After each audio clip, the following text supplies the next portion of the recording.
Bismillahirrahmanirrahim. Alhamdulillahirabbil alamin wassalatu wassalamu ala asrofil anbiya'i wal mursalin nabiyina Muhammadin wa ala alihi wa sahbihi ajma'in, amma ba'du. Allahumma alimna ma yanfa'una wanfa'na bima 'allamtana. Allahumma zidna ilman wa tuqan wa salahan ya rabbal alamin. Rabbi shrah li sadri wa yassir li amri wahlul 'uqdatam min lisani yafqahu qawli. Amin. Kita lanjutkan pembacaan kitab Al-Irsyad ila Shahihil I'tiqad karya Syekh Shalih Fauzan.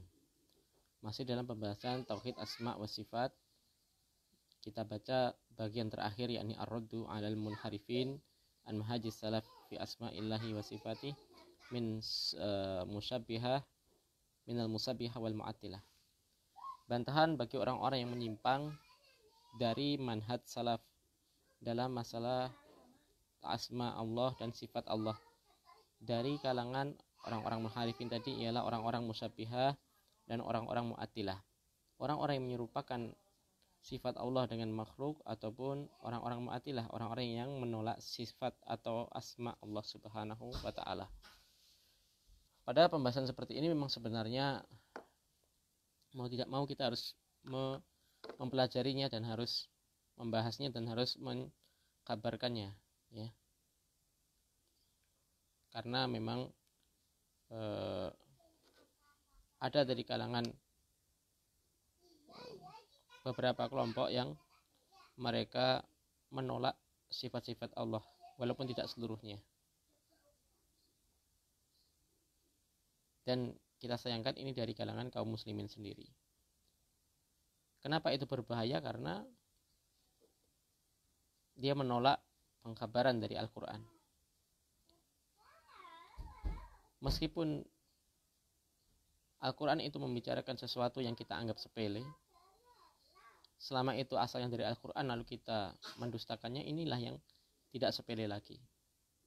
Mungkin sebagian manusia menganggap remeh dalam masalah asma wa sifat ini, toh tidak terjadi kepada kesyirikan. Akan tetapi bila kita menolak sifat Allah, bila kita menyerupakan sifat Allah, dan yang paling banyak di zaman kita ini ialah orang-orang yang error dalam masalah asma wa sifat, ialah orang-orang yang mereka menolak sifat Allah, ya.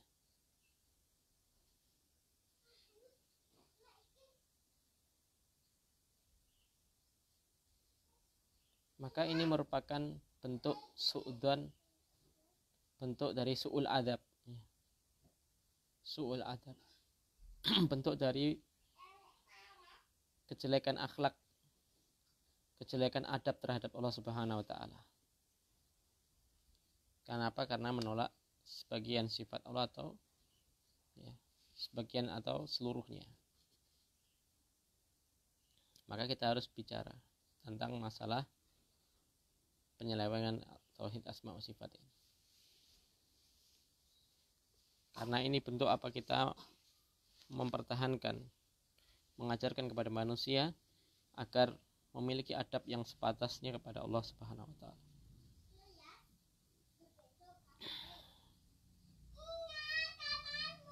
Dan apabila seseorang itu tidak mengimani tauhid asma wa sifat sebagaimana imannya para sahabat dan para salafun saleh, maka ini akan menyebabkan kurangnya pengaruh Asmaul Husna, nama-nama Allah dalam kita mempelajari asma wa sifat atau Asmaul Husna.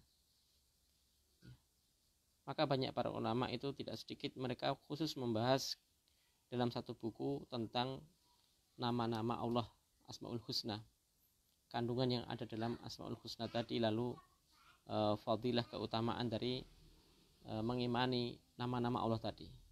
Kalau kita cacat, kalau kita kholal, kalau kita buruk akidah dalam masalah tauhid asma wa sifat, maka tatkala mempelajari kitab-kitab yang membicarakan tentang asma wa sifat ini seperti apa? Sesuatu yang kurang.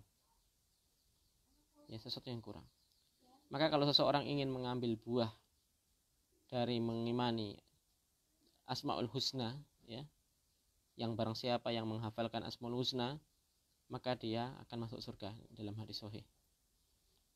Wa man ahsaha dakhalal jannah, ya. Tentu ini apabila seseorang akidahnya lurus, benar dalam mengimani tauhid asma wa sifat. Maka saya ulangi lagi, pembicaraan terhadap penyelewengan orang-orang sekte-sekte dari masalah asma wa sifat ini perlu, ya. Walaupun tentu tidak di sembarang tempat dibicarakan, ya. Tidak di setiap waktu dibicarakan, ada tempat-tempat khusus, ada waktu-waktu khusus, ya. Karena dakwah ini perlu strategi, dakwah ini perlu fikih dalam penyampaian, kapan disampaikan, kapan belum disampaikan, itu harus ada prioritas. Walau ta'ala bisawab, kita baca yang akan disampaikan oleh Syekh Shalih Al Fauzan. Orang-orang yang sesat dalam yang menyelisihi manhaj salaf dalam tauhid asma wa sifat, ini ada dua kelompok besar, ya. Ada dua kelompok besar. Yang pertama ialah musyabbihah, dan yang kedua ialah mu'attilah. Musyabbihah ini ialah menyerupakan sifat Allah dengan makhluk. Kalau mu'attilah menolak, baik menolak secara total ataupun menolak secara parsial. Yang pertama, orang-orang musyabbihah, mereka ini ialah dari kalangan orang-orang Syiah, Rafidhah, ya. Pencetusnya ialah Hisham bin Hakam, ya. Hisham bin Al-Hakam.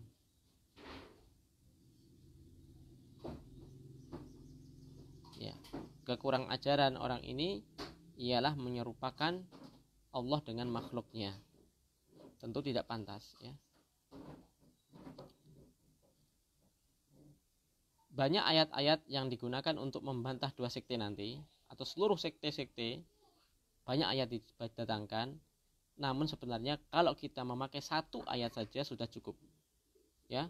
Satu ayat saja sudah cukup. Surat Syu'ara ayat 11, sudah itu dihafal, itu sudah mencukupi semuanya, ya. Satu ayat ini dihafal sudah mencukupi semuanya, ya.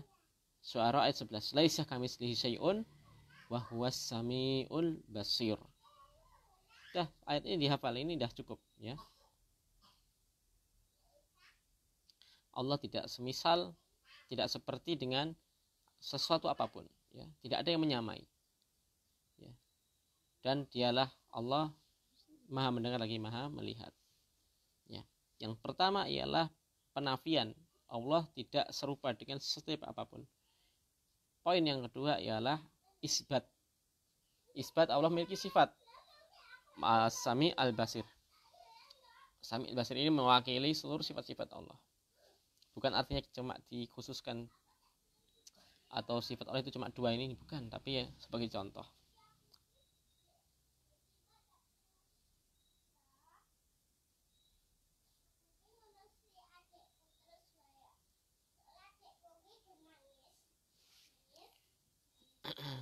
Berkata Nu'aim bin Hamad, ya.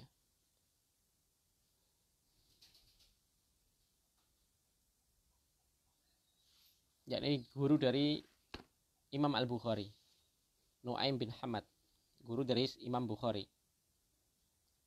Beliau mengatakan man syabbahallaha bi khalqihi faqad kafara. Barang siapa yang menyerupakan Allah dengan makhluknya, maka sungguh ia telah berbuat kufur. Wa man nafa ma wasafa Allahu bihi nafsahu aw wasafahu bihi rasuluhu faqad kafara. Ya. Akan tetapi barang siapa juga yang menolak dari sifat Allah yang telah Allah tetapkan atau yang telah Rasul tetapkan, maka dia juga telah berbuat kufur. Ya, ini telak, ya, ucapan yang telak dari Nu'aim bin Hamad rahimahullah. Walaysa fi ma wasafa Allahu bihi nafsahu aw wasafahu bihi rasuluhu tashbih.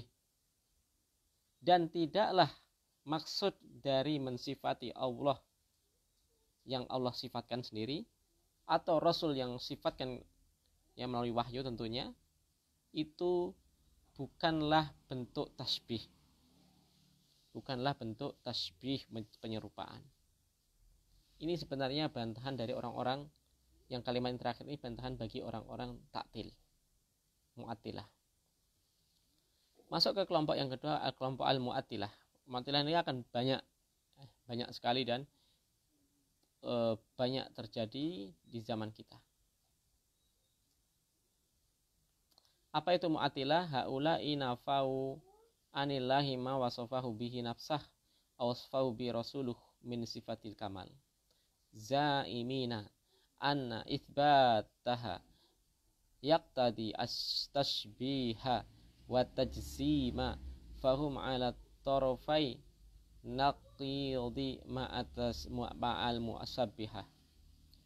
Orang-orang mu'attilah yakni orang-orang yang meniadakan dari Allah sifat yang Allah tetapkan, sifat-sifat yang Rasul tetapkan melalui wahyu. Mereka mengira, mereka berpendapat bahwasanya menetapkan sifat Allah itu berkonsekuensi mentasbih, menyerupakan Allah dengan makhluk. Mereka juga katakan tajzim, ya Allah memiliki jisim, Allah memiliki fisik seperti manusia.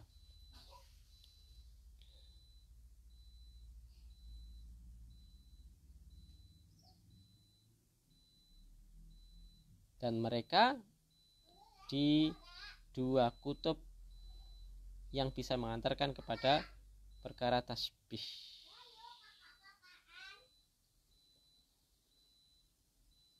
Madhab ta'til diambil dari pendahulu mereka, yakni orang-orang Yahudi dan orang-orang musyrikin, ya, yang sesat, yang buta.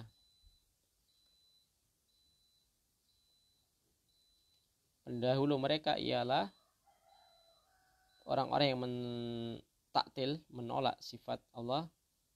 Pendahulu mereka ialah Al-Ja'du bin Dirham. Al-Ja'du bin Dirham. Kemudian diteruskan oleh Jahm bin Safwan, orang pentolan Jahmiyah ini. Kemudian dari Jahm bin Safwan ini nanti akan melahirkan madhab baru dalam masalah sifat yang menyimpang, yakni orang-orang Mu'tazilah, orang-orang Asy'ariyah, ya, yang sebenarnya Mu'attilah ini ialah kembalinya nanti kepada orang-orang Yahudi dan orang-orang musyrikin dan orang-orang ahli filsafat. Maka kelompok-kelompok orang-orang yang menolak sifat Allah ini bertingkat-tingkat. Yang pertama ialah Jahmiyah.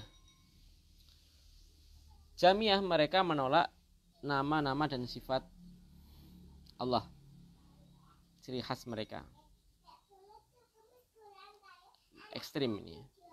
Dan orang Mu'tazilah mereka menetapkan asma, nama-nama Allah tanpa menetapkan maknanya dan menolak sifat, cuma menetapkan nama. Adapun jadi nama Allah, misal Allah memiliki nama apa? Al-Basir, Allah Maha melihat. Maka ini tidak berkonsekuensi Allah bisa melihat, kata mereka. Karena mereka menyembunyikan, menolak maknanya dan menolak sifat, hanya menetapkan nama. Kemudian orang Asy'ariyah mereka menetapkan asma, nama-nama dan sifat Allah itu hanya 7, yakni al-ilmu, hayat, al-qudrah, wal-iradah, al-sam'u, wal-basar, wal-kalam, dan menolak sifat-sifat yang lain.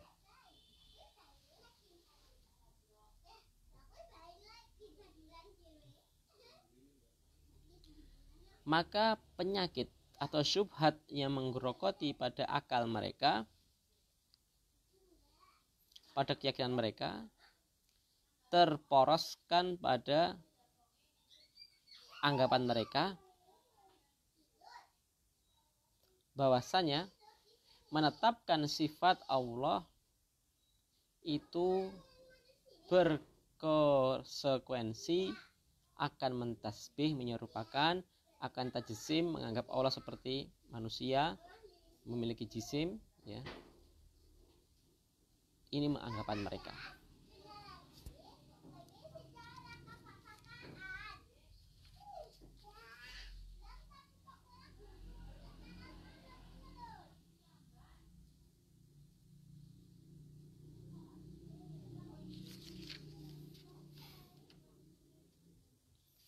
Maka bantahan bagi orang yang kedua, Mu'attilah, ini juga sama. Pakai tadi, laisa kamitslihi syai'un wa huwas samiul basir. Wa kada fi katsirin min ayatil Qur'an al-karimi najidu isbata as-sifati ma'an nafyis tasbihi junuban ilal junubin wa hadha huwa madhhabus salafis salih yusbituna sifat wa yanfauna anhu tasbih wa tamsil. Demikianlah kebanyakan dari ayat-ayat Al-Qur'an Al-Karim yang kita dapati tentang penetapan sifat Allah akan bergandengan dengan menolak tasbih, ya. Maka ini bantahan bagi orang-orang Mu'attilah tadi. Kalau menetapkan, ini akan menjadikan tasbih. Padahal di ayat itu sudah ditegaskan dari banyak-banyak ayat, ya. Kalau menetapkan sifat itu akan dibarengi dengan menolak menolak tasbih. Karena nggak boleh mentasbih Allah dengan makhluk. Ini sudah terbantahkan ucapannya orang Mu'attilah tadi. Atau orang-orang yang menolak yang selainnya dari kalangan Jahmiyah, Asy'ariyah, Mu'tazilah. Dan inilah madhab salaf soleh, ya, yang mereka menetapkan sifat dan menolak dari tasbih ataupun tamsil. Tasbih dan sama tamsil sama maknanya.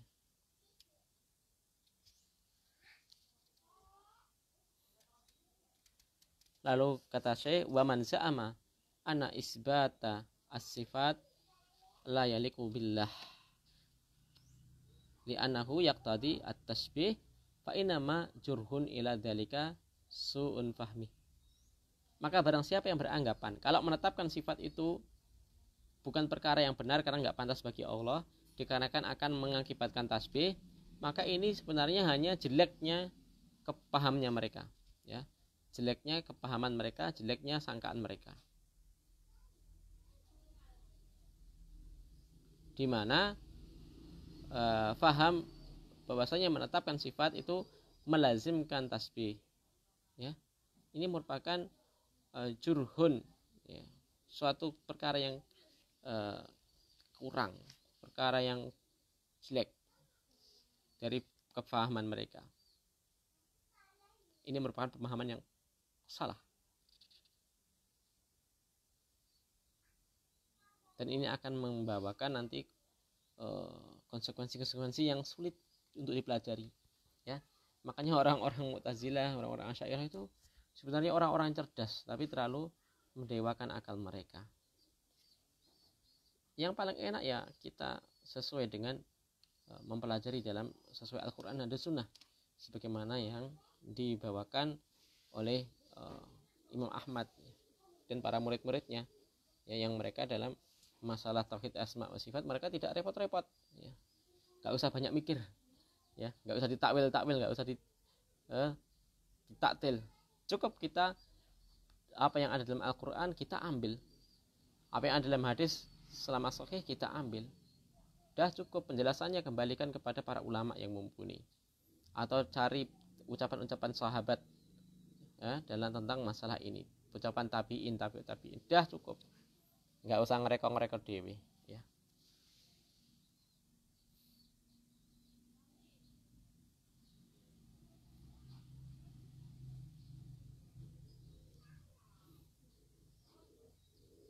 Berkata Imam Ibnu Khuzaimah, yang nama beliau ialah Muhammad Abu Bakar Muhammad bin Khuzaimah, ya, tatkala membantah orang-orang Jahmiyah Dan pengikut-pengikut Jahmiyah tadi siapa? Asy'ariyah dan Mu'tazilah.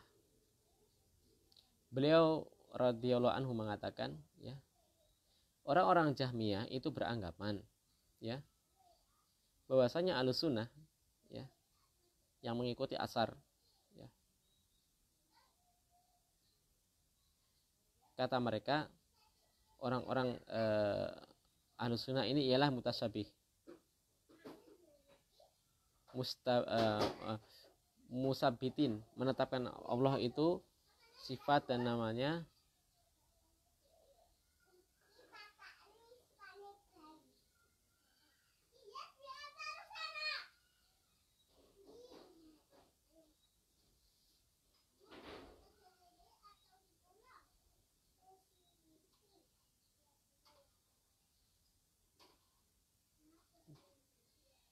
maaf ya, bukan itu yang kita maksud.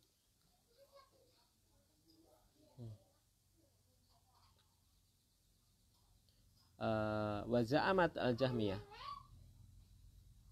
ana ala sunnati wa mubtagi al-asar al-qailina bi kitabi rabbihim wa sunnati nabiyihim sallallahu alaihi wasallam al-musbitina lillahi azza wa jalla sifatihi ma wasafa Allahu bihi nafsahu fi muhkami tanzilihi al-musbitu bainal daftaini wa ala lisani nabi sallallahu alaihi wasallam binaqlil adli anil adli mausulan ilaihi musabbihah.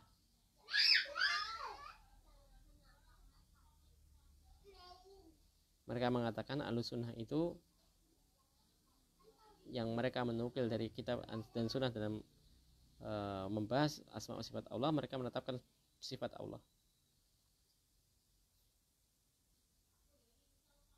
yang mereka ambil dari penukilan dalam Al-Quran atau penukilan dari riwayat yang diriwayatkan dari orang-orang yang adil, ya, orang-orang yang memiliki adalah.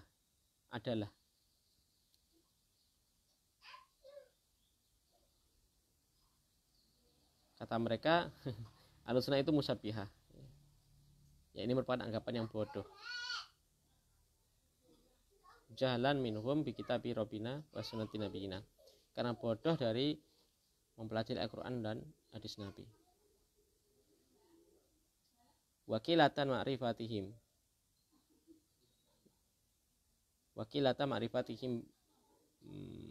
bilughatil ladina bilughatihim, dan kurangnya kepahaman mereka tentang ilmu bahasa, yang bahasa Al-Quran dan hadis itu ya bahasa Arab, ya, yang dimaknai atau yang apa, ya, kita ambil pengertian dari nama-nama sifat Allah dalam Al-Quran menggunakan bahasa Arab itu kita kembalikan kepada lughah Arabiyah, ya. Kalau Allah beristiwa, ya udah kita ambil makna istiwa itu dari sisi bahasa Arab, ya. Orang-orang Arab itu maknanya istiwa seperti apa toh? Nah, seperti itu.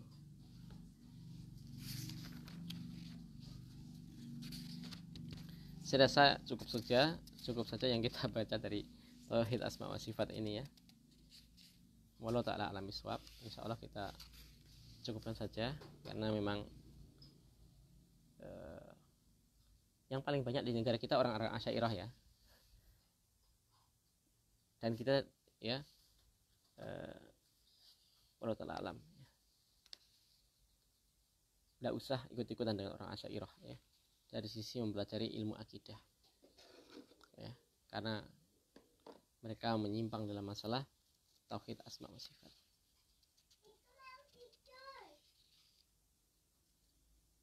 Semoga Allah menyelamatkan kita dari akidah yang sesat, dan semoga Allah memberikan hidayah kepada kita pada akidah yang benar. Insya Allah kita akan lanjutkan di pertemuan yang akan datang, akan masuk dalam pembahasan iman kepada malaikat. Subhanakallahumma bihamdika asyhadu an la ilaha illa anta astaghfiruka wa atubu ilaik. Assalamualaikum warahmatullahi wabarakatuh.